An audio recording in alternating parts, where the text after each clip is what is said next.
Hey guys, welcome back to Game Forward. My name is Paul, and today we're taking a look at the Sofirn IF24, the new sibling sequel to the IF23, very popular light.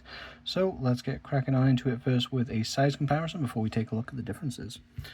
So we'll start off with our channel favorites of a 91mm and a 58mm Swiss Army knife. Switch into more flashlight relevant comparisons with a AA and AAA battery. This light does not want to stay up. Good lord. And it's magnetic, which makes all of this framing very fun. And then hashtag girth comparison. Then a particularly relevant comparison for this is an 18650, as that is the light this uses. So as we can see, roughly, the kind of space 18650 takes up versus all of the other internals. Girth comparison, and a girth comparison on the rear end too, and then the comparison that might be more relevant for some of you, the IF23. Get out of there, classic.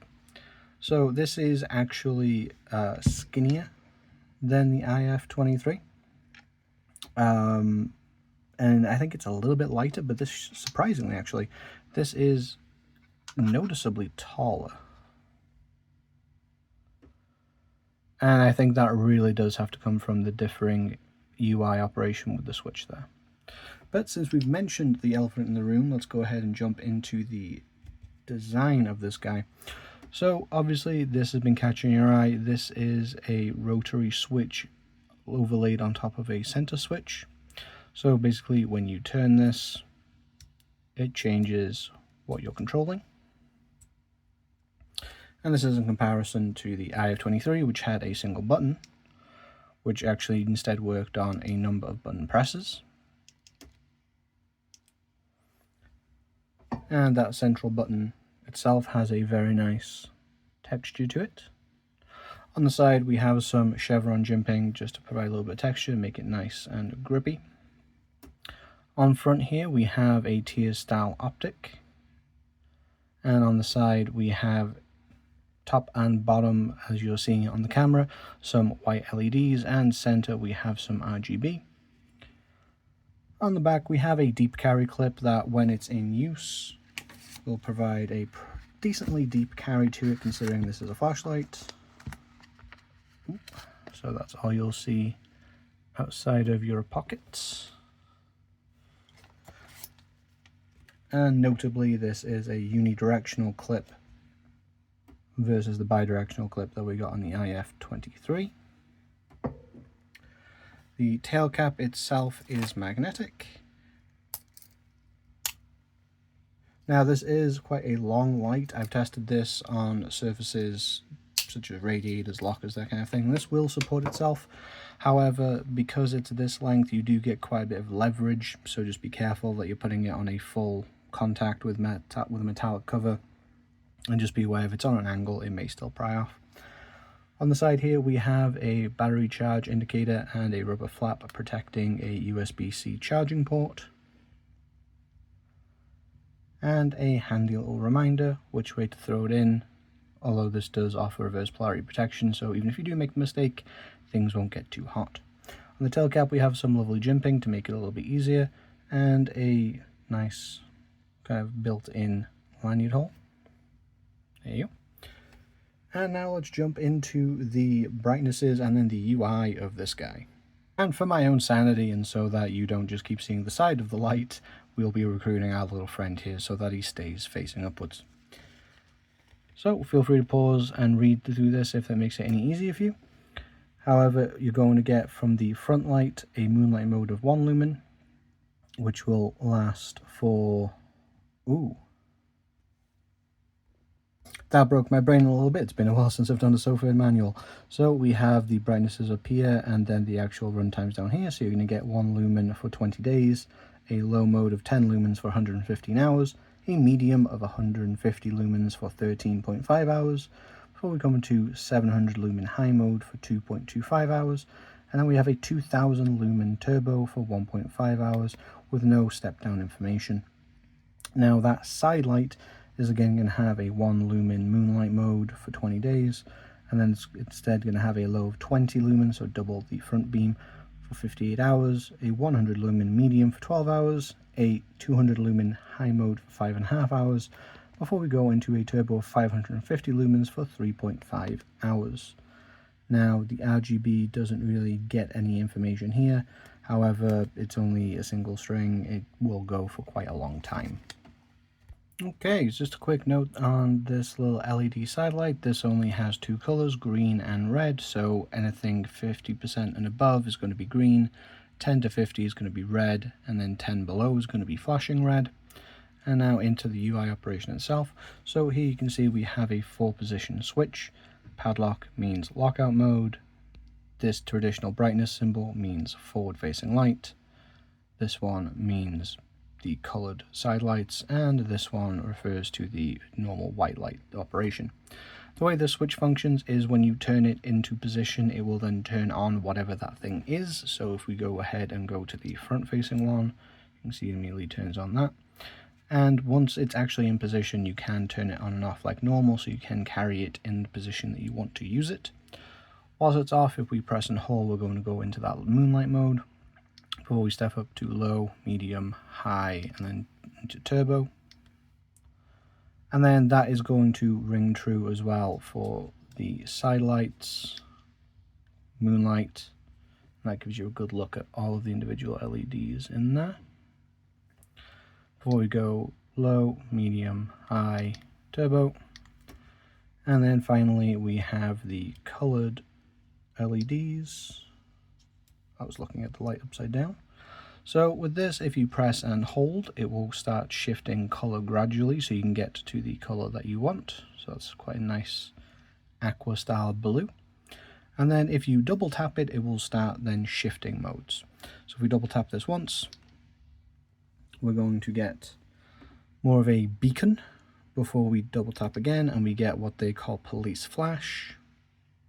I don't know why some companies include this, I really don't. Again, we're going to go into something called rainbow, which we're going to get that gradual shift happening across. Sorry, this is very hard to show, gradual changes. There we go. Before we go into RGB waterfall,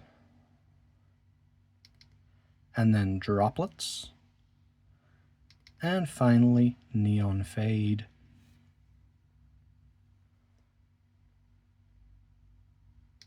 Which I'm sure on a single click will take you back out of it. Fascinates everybody.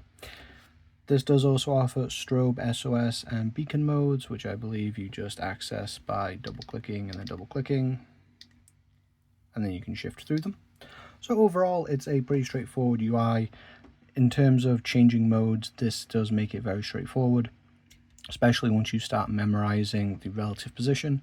So if you carry this in lockout mode, you know that a turn this way will always be the front facing, and a turn this way will always be the side facing. So with that done, let's go ahead and get into the pros and cons of the Sofirn IF24. So first of all, the pros, this is a very versatile light. You have a lot of light options. You have the option to throw it on a magnetic surface, and it will obviously tail stand with the best of them. So it's a very versatile light. You can use it in a lot of situations, including as a work light as well as an EDC light, and that is a great strength. Secondly, it not only has USB-C charging, but it does actually have a decent flap and recess. I've had before trouble where recessed ports don't allow a lot of access, and I gotta say this is not the most accessible of ports. However, I've not really had any trouble in general charging of this guy. Next up, this rotary switch does make it very quick and easy to switch between what you want to use. It's very intuitive, and especially if you're giving this to someone else either as a gift or to use temporarily, it's just a lot more straightforward than having to remember, or in the case of giving to someone else, try and teach them how to use multi-clicks. Now, personally, I find this kind of intuitive, but I've also been using this and similar style lights for a while now, and I can definitely see the appeal of this rotary light. And just on that, I just gotta say, like, not specific necessarily to the light itself, but in general, I like this as an innovative step. Now, we had the IF23, great, solid light, lots of different things that make it attractive. But we also have innovation. They didn't just go, let's make an 18650 version of the IF23. They went and they added a rotary switch to it. That's great, that's changing, and that's more than just spewing out more of the same, and that's something that I like to see Sofirn doing. In my opinion, Sofirn are a great company, and they do push the boundaries in some ways. Now, moving on, I gotta say this is very well built. The anodization is very good to the touch. I have dropped this a couple times on soft surfaces, but I have dropped it and not once has it turned off, never mind giving me any issues. The side lights I do enjoy, as particularly as like a little bit of reading light, or even if you're outside, just having that just wide, nice wide beam is quite nice. In terms of the front beam, and if you want to see what this looks like for beam shots, there is an included short up here. If you didn't know, in all of my reviews, I do beam shots as a separate short, just because I find that works better for my channel. This does come in two versions. There is, I think it's the Pro or the Max or something like that, which changes out this emitter for one that's a bit more throwy, so you get less overall brightness, but you get further distance. They're the same price, it's just literally your choice of throw versus flood. And I found this beam to be very serviceable in EDC applications, using it to walk down dark paths, looking underneath dark desks, that kind of thing. I carried this well for a week and a half, 2 weeks dedicated, and it was a fantastic option for all of those in my opinion. Basically, everything that was good about the IF23 for the most part has translated, with just a few different differences. This is a great solid light. But let's talk about a few things that are a little different or could have been improved. First of all, we have a single direction clip, and that clip is pointing bezel down. Now, in the IF23, we had a bidirectional clip, so you could, in theory, attach this to a strap or a headlamp. However, this boy be heavy, and this is actually just a little bit more serviceable if you're going to shove it on a cap for a short period of time, because this is still not a light boy. However, they went with a more basic clip, which is a little bit disappointing, and it is thinner as well, so it just gives the overall appearance that it might be a little flimsier. I say appearance because most clips will get yanked on and bent out of shape. I don't think this is functionally an issue, and I haven't had any problem carrying this on the pockets of my jeans or shorts, but that is something to note. Secondly is this one isn't straight a negative, however it is a difference that is not always great. So on the IF23 we have the charge indicator here in the button, and on the IF24 it's on the side.